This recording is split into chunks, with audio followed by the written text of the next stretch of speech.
Good day, class. So for today's lesson, we will discuss political ideologies. I'm your teacher, Sir Jim Iguban, so let us now start. Political ideologies. Ideology defined. An ideology is a set of doctrines or a body of opinion that people have, according to the World Book Dictionary. While according to Dr. F. Solweta, ideology defined it as the study of the nature and origin of ideas, the body of doctrines that can inspire people for collective behavior to institute change in the political life of the nation. So, in addition to this, political ideology is a set of related beliefs about political theory and policy held by an individual, group of individuals, or a particular social class. In addition to this, political ideologies are a set of ethical ideas about how a country should be run. The importance of an ideology to one's life. The importance of an ideology to one's life is manifested by the fact that it becomes his personal values that determines his behavior, which by itself considered as his personal values that determines his behavior, which by itself considered as his personal and ultimate goal with idealism. Collectively, an ideology is manifested by the facts that as a system of living in a given society, the same determines the institutional structures of both the economic and political system of the society. Thus, the Western type of democracy that produces Western-oriented republican states likewise accrued with them the capitalist system of economy, known as the laissez-faire policy, that initiated less interference by the government on economic activities. So, in addition to this, ideologies have an explanatory function. They provide explanations for the facts and problems of the social life, so enabling individuals and groups to orientate themselves in the whole society. On the other hand, laissez-faire is a theory that restricts government intervention in the economy. It holds that the economy is strongest when all the government does is to protect individuals' rights. Laissez-faire is French for let do or leave us alone. In other words, let the market do its own thing. So, for example, of laissez-faire is when a homeowner is allowed to plant whatever they want to grow in their front yard without having to get permission from their city. Kinds of political ideologies. Different political ideologies are brought about by different thought of philosophers who attempt to explain the way of life that people ought to live, either to preserve the status or to install reforms. Hence, different ideologies are the reflection of the people's struggles for the better expressed truth, the philosophical foundation of man, as the emphasis, with all the social institutions being considered as mere instruments to attain the ultimate goal, namely the betterment of man in relation to time and the society he lives in. So, in addition to this, the main purpose behind an ideology is to offer either change in society or adherence to a set of ideals where conformity already exists.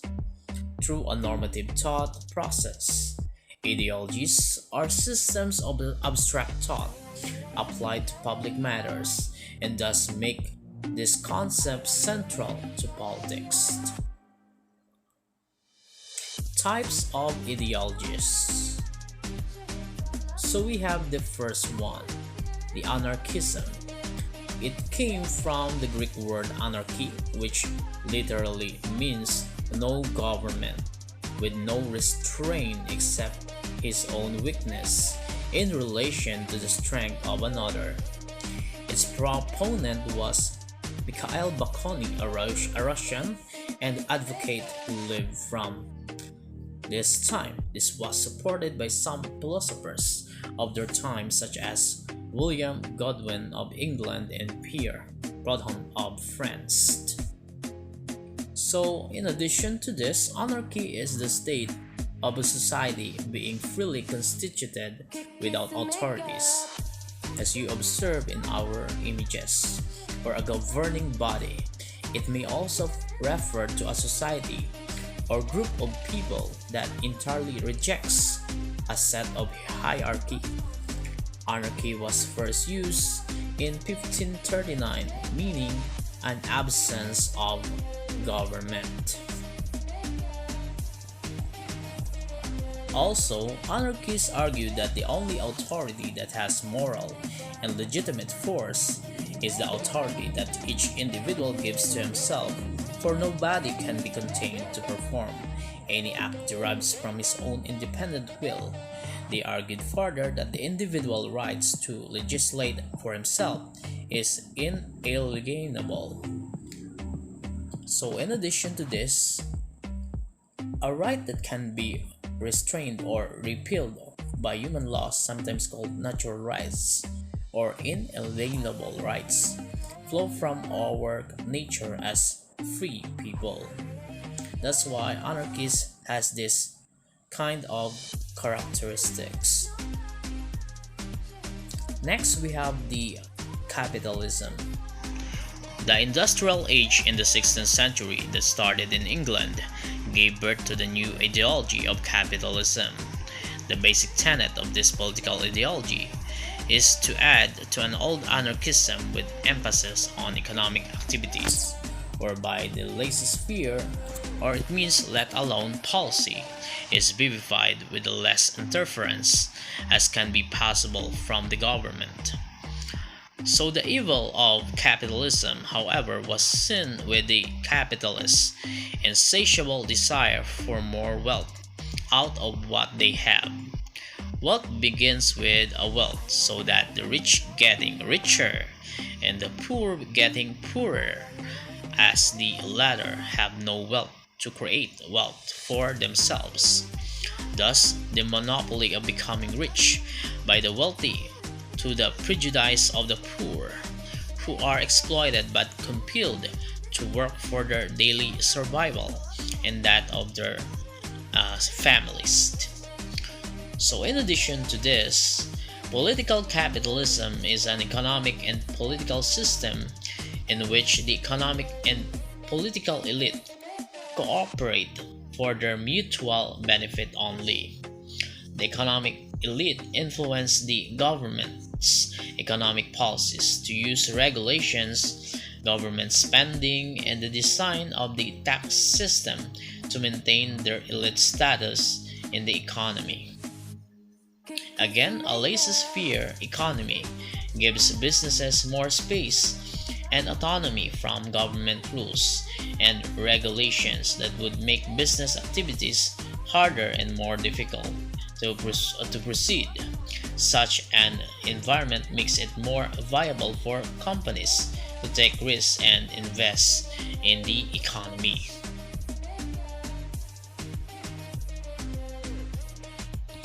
Next, we have liberalism. This political ideology advocates for the freedom of the individual, and the government guarantees for their human rights and civil liberties. The same was an assertion of the philosophical cry during the French Revolution in the 18th century for fraternity, equality, and liberty.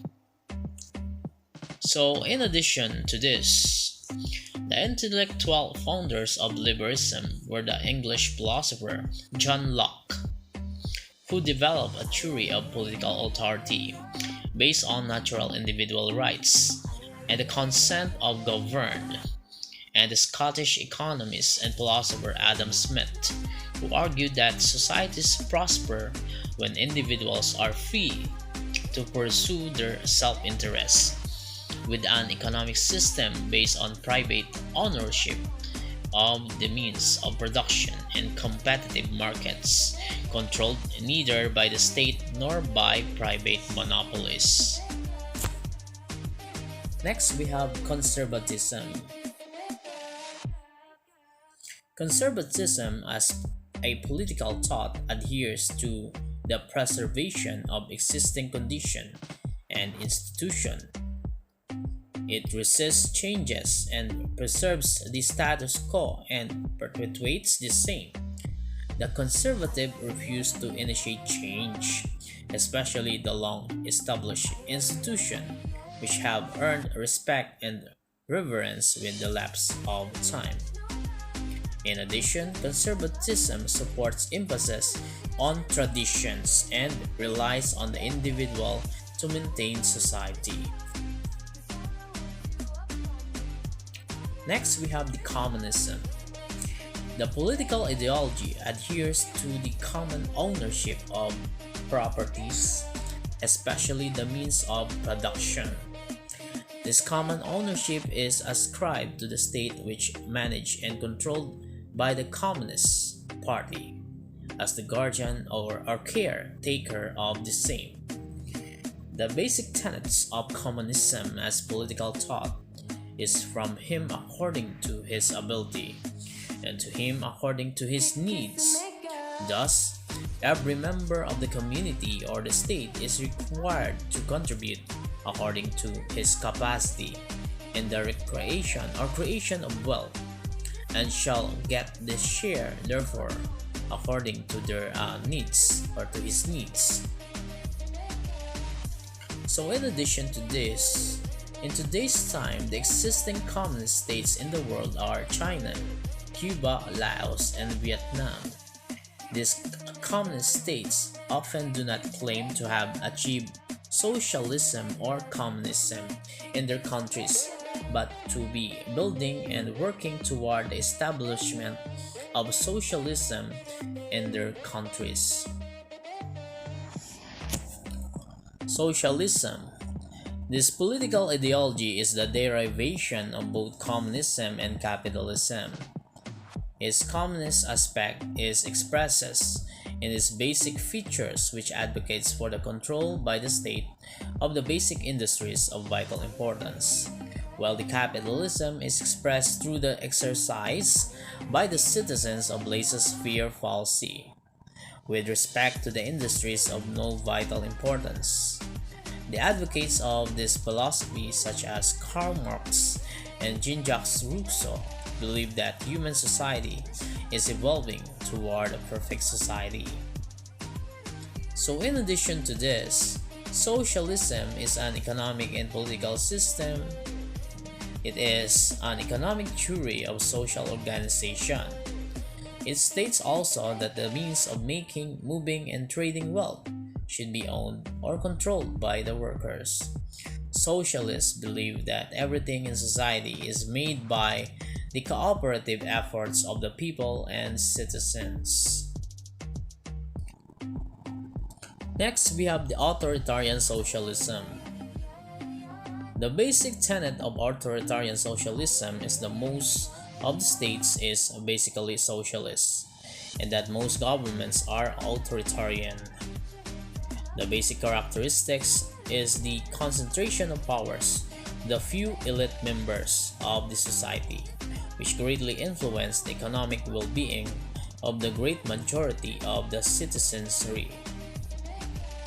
So in addition to this, authoritarian socialism or socialisms from above is an economic and political system supporting some form of socialist economics while rejecting political liberalism.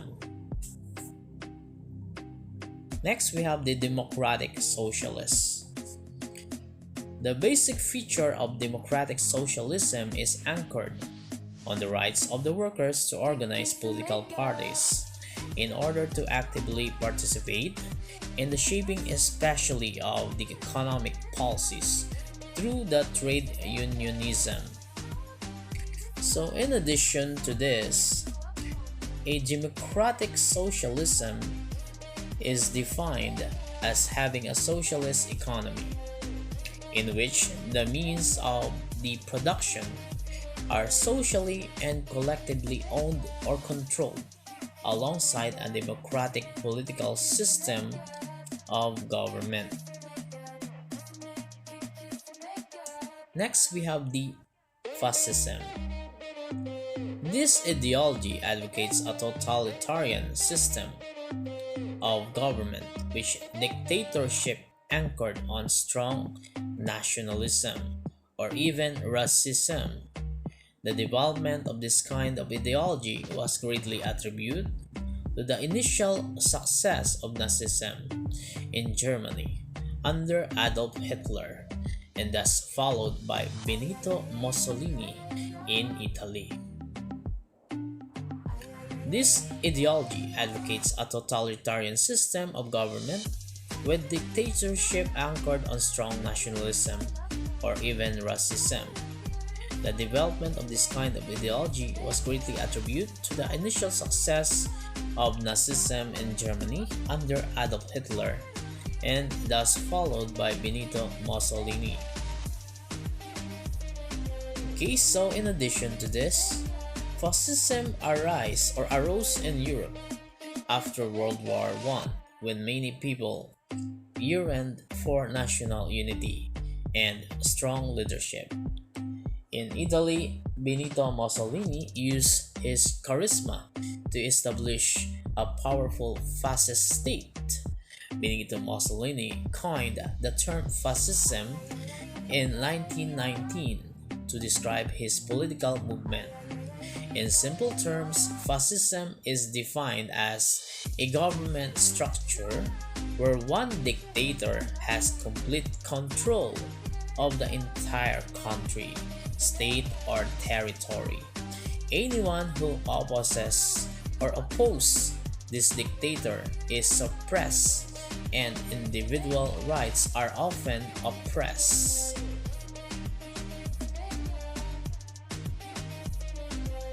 Next, we have Marxism. Karl Marx was the proponent of Marxism. This was induced by the Industrial Revolution in England, with its accrued exploitation of the working masses by the few capitalists. Hence, in an attempt to liberate the exploited worker, Karl Marx came out with his Marxism, philosophy based on dialectic historical materialism. So, in addition to this, Marxism is a social, political, and economic philosophy named after Karl Marx. It examines the effect of capitalism on labor, productivity, and economic development, and argues for a worker revolution to overturn capitalism in favor of communism. Marxism is the direct opposite of capitalism. Next, we have the Leninism. It is a way of thinking about how the Communist Party should be organized. It says it should be a dictatorship of the proletariat, or the working class holds the power. It is one part of Marxism which emphasizes the transition from capitalism to socialism. This political ideology was advanced by Russian socialist Vladimir Lenin sometimes in 1902 with his Revolutionary Party. Next, we have Trotskyism. Leon Trotsky, along with Lenin, contributed to the success of Russian Revolution in 1918 to 1920. His ideology is anchored on the doctrine of permanent revolution, where he said that the revolution could succeed, sustain, and be extended beyond the borders of Russia all over Europe. Next, we have the Stalinism. Joseph Stalin of Russia was known for his rigid suppression of dissident political or ideological views, with the concentration of power in one person, in an aggressive international policy. Stalinism brought Russia at the top of the world. Communism, in direct opposite of Leninist view of subordinating Russian communism to that of the Communist International. Next, we have the Titoism, a political leader of Yugoslavia that rose to power in 1930s, represents a relatively non-coercive style of communistic government that permits a certain leeway for free exchange of ideas. It stated that the workers had the right to articulate their legitimate demands, which was recognized by the state. The workers also allowed electing their representatives to the Workers' Council to actively participate in the decision-making process affecting on management of the factories. Next, we have the Marxism. In the Philippines, President Ferdinand E. Marcos proclaimed martial law on September 21, 1972 to save the republic and to form a new society.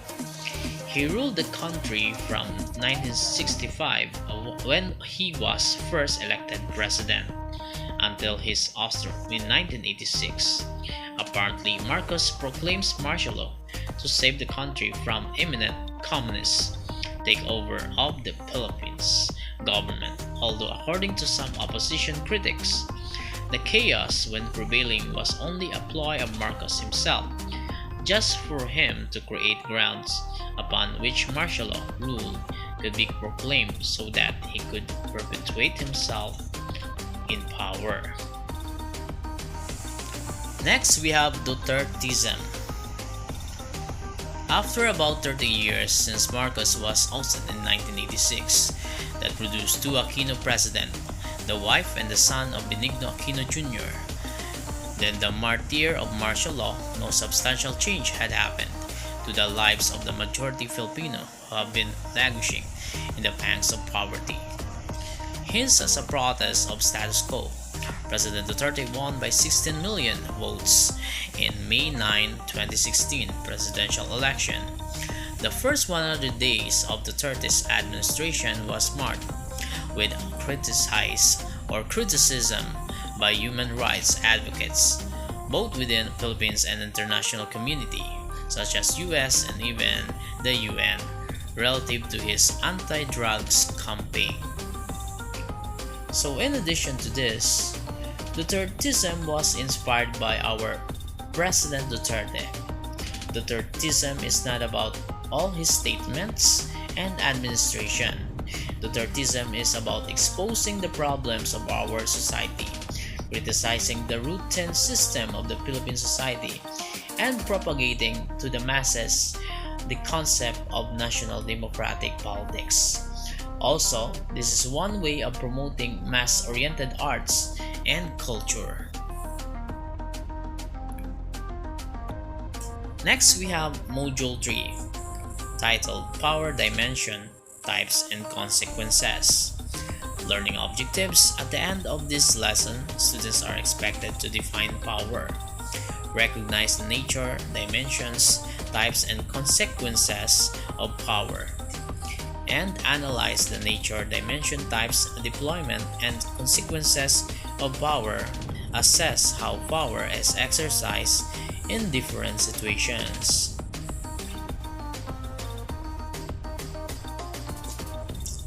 Power dimension, types, and consequences. Definition. Power is defined as strength, force, might, the ability to do or act, authority, control, influence, right, etc., according to the World Book of Dictionary. Simply stated, power means the ability of anyone to make other people do as he wants them to do, for whatever reason. For instance, the President of the Republic of the Philippines can give orders to the PNP or Philippine National Police relative to his anti-drugs campaign because he has the authority. or the power to give such order in his capacity as such president of the republic. So, in addition to this, power has existed for centuries and is one of the most important political ideas. Power can be defined as the ability to achieve goals in a political system and have others do as you wish them to do. Power is also frequently defined by political scientists as the ability to influence the behavior of others with or without resistance. The term authority is often used for power perceived as legitimate by the social structure. The use of power need not involve force or threat of force. Next, we have the nature. Power by nature is self-demanding in the sense that it is spontaneous upon its holder to exercise the same whenever the condition for its exercise arises. However, there may be an instances where the holder may refrain himself from exercising, the same as a matter of self-restraint. In this case, it may be understood that the non-use of the non-exercise of the said power is purely voluntarily upon its holder. Otherwise, should the non-use thereof is compelled upon him, and then he is powerless. Next, the dimension. Power by nature is dimensional, in that it is encompassing or extensive within the extent of its scope or authority given. In other words, power can be exercised to the fullest and to a certain extent. It is also limited in the sense that it cannot be applied, used, or exercised beyond the scope of its authority given. Hence, we have as regards the power of the court or any government agency that so-called grave abuse of discretion amounting to lack or exercise in excess of jurisdiction. Jurisdiction, which is another form for a misuse of power. Let us now proceed to types of power. The first one, we have economic power. Economic power refers to such power usually exercised by the employer over the employees, whereby the latter do whatever their employees wanted them to do. The source of power is economic in nature, which serves as a means of livelihood on the part of those over whom said power is being exercised. So in addition to this, economic power is the ability of countries, business, or individuals to improve their standard of living. It also increases their freedom to make decisions that benefit themselves alone and reduces the ability of any outside force to reduce their freedom. Purchasing power is a significant component of economic power. Next, we have the political power. This power is brought by people's relationship with one another, whereby one person imposes his will upon another, which the latter cannot refuse for a valid reason. In its most common manifestation, political power put one on top of the government, either by popular election or by military takeover of the government. So in addition to this, political power can be in the form of leadership, economic wealth, strength from weapons, influence, or the formation of groups.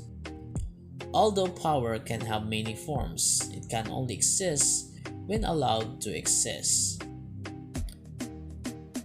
When power exists, political leaders can use it to promote order and social cohesion. Furthermore, the different forms of power have more or less legitimacy over the forms. Finally, political power has the ability to control and shape the society, but individuals can also influence and hold. Next, we have the social power. Social power is one whereby a person has become so influenced or powerful in a given society at a certain point in time due to his social status and recognized as such by the other members of the society with self-esteem. So in addition to this, social power is relating to much of what humans do as individuals, and society involves influencing others. People want and need things from others, things such as affection, money, opportunity, work, and justice. How they get those things often depends on their abilities to influence others to grant their desires. Next, we have authority. Authority is the power occurring due to one's position in the government. The power in this regards is coextensive with one's office, as different government offices have various degrees of authority or power. So specifically, political authority is the power held by a political entity to require actions and claim obedience to its rules. This power can be either be de facto or de jure or normative. De facto political authority is the actual ability of a political entity to rule and be obeyed.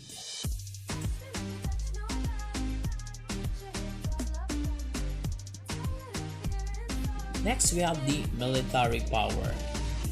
This power is brought by the military forces of a given country. Hence, this power is coextensive with the strength of that country's defense. Anyway, this can be augmented by the civilian defense forces. So in addition to this, military power remains important because it structures world politics.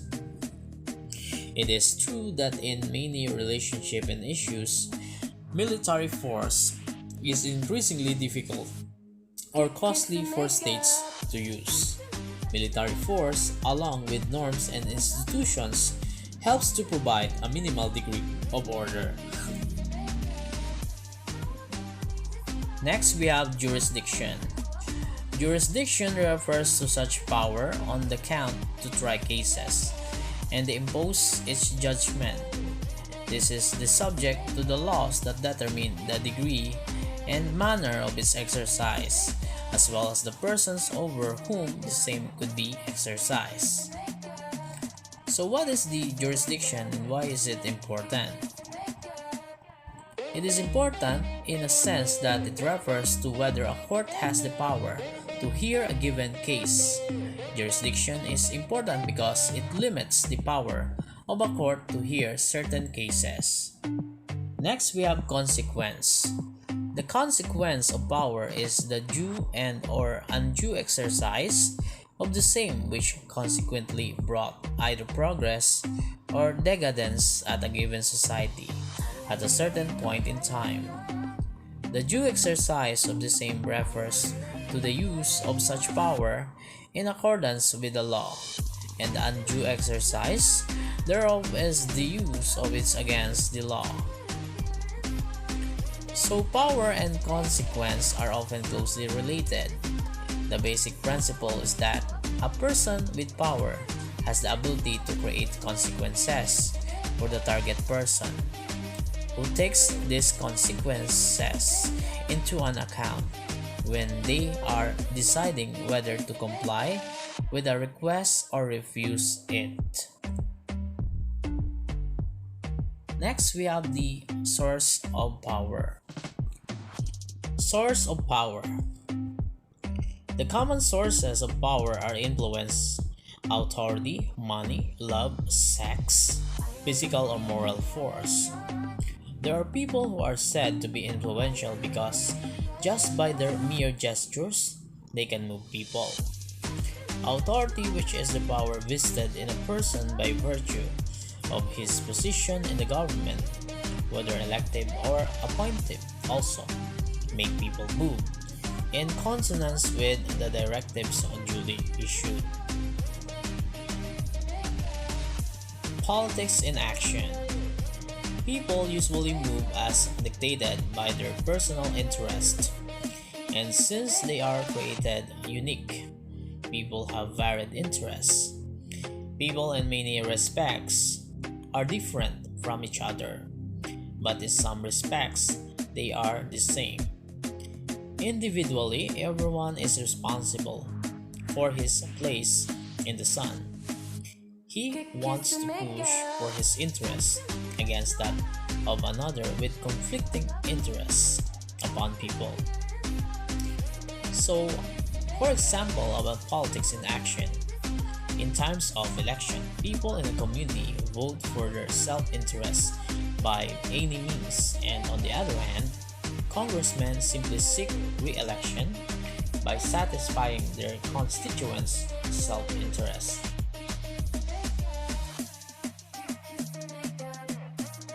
Next, we have the pressure groups, or what we call this the people power. People joining together to fight for common goal known as coalition, federation, etc. is the collective struggle for powers in terms of sectoral politics. These serves as pressure groups because they applied pressures upon other, including the government, in order to achieve what they wanted. In the context of the Philippine Revolution, this is known as people power. So, people power is a political term denoting the populace or the populist driving force of any social movement, which invokes the authority of grassroots opinion and willpower, usually in opposition to that of conventionally organized corporate or political forces. For example, the trade union is a type of coalition which can be formed in order to represent employees, wages, benefits, and working conditions. Politics among nations. The struggle for power, either individually or collectively, in a given society at a given point in time, is what we call a domestic politics, while the struggle for power by one nation or a nation against one another is politics among nations, or what we call international politics. The players are different countries individually or collectively as a group, like the United Nations, the Organization of Islamic Conference, or the OIC. The core of international politics is the balance of power, whereby no country shall be allowed to become too powerful as to endanger the existence of another country, thereby disturb the world balance of power. So in addition to this, the domestic politics influences foreign policy decisions, and if a policy is not accepted at home, it unlikely to succeed in the international context.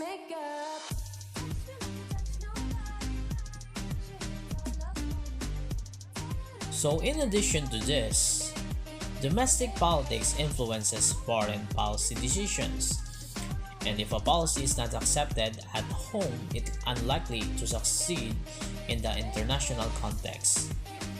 On the other hand, foreign policy is made and conducted in complex domestic and international environments. Decisions made the head of government are a result of complex interaction.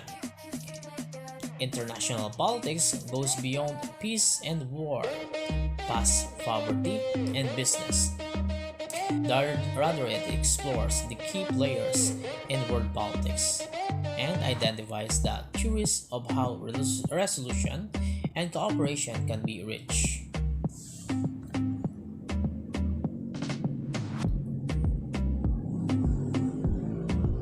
Next, we have the balanced power. The context of power in international politics does not mean numerical in the sense that the concerned states have equal force with one another. Rather, it means the maintenance of the status quo for the present setup whereby the incumbent powerful countries such as USA, England, France, etc. remain the powerful countries as against the weaker or non-powerful countries. So in addition to this, balance of power ensures the preservation of small and weak states. It's ruled that no nation is to be completely eliminated, favors the continued existence of all states. Each state feels secure about its security in the balance of power system. Next, we have the World Trade Organization. Traditionally, the context of balance of power is manifest in the military force of one country or countries over another. While this may still hold true at present, however, this is more expressed in terms of economic struggle through the World Trade Organization. As the proponent of the globalization with its active global economic system. Hence, the competition nowadays among nations is global competitiveness in terms of technology and manpower, with the end in view of economic sustenance and advancement. Thus, even the third world countries like the Philippines can be active participant in the same game for power depending on how we react towards the modern trend of world development. So in addition to this, the World Trade Organization is the only international organization dealing with the global rules of trade. Its main function is to ensure that trade flows as smoothly, predictably, and freely as possible. The World Trade Organization's main aim is to promote free trade by lowering tariffs and other barriers. It does this through agreements negotiated and signed by most of the world's trading nations. Next, we have economic conditions. The economic condition, nonetheless, is directly related to our quest for power through good governance, because while the people remain poor, they will continue to become dependent upon corrupt politicians for their sustenance. Hence, the key to good governance is to liberate the poor from the bondage of poverty. This is what we call people empowerment. Next, Philippinization of educational system. To Philippinize our education system is to gear the same towards the development and making productive our land resources and agricultural products in mass production with globally competitive quality through industrialized and mechanized system of production. Hence, our engineering technology should be directed towards this end. All idle lands, whether publicly or privately owned, must be utilized for the purpose. In the final analysis, political and economic power are directly related to one's self-empowerment through education, which must be anchored on Philippinism or love of country. Anyway, it is the power that makes one a hero and the most powerful motive of one's existence. The very reason why we have Rizal, Bonifacio, Del Pilar, Luna, and the rest. So studies routinely show that highly rated academic schools also have positive school cultures that promotes Philippinism or love of country, that value high academic achievement. Love of country is so important, especially to young, impressionable children, because it establishes good behavior patriotism, and nationalism.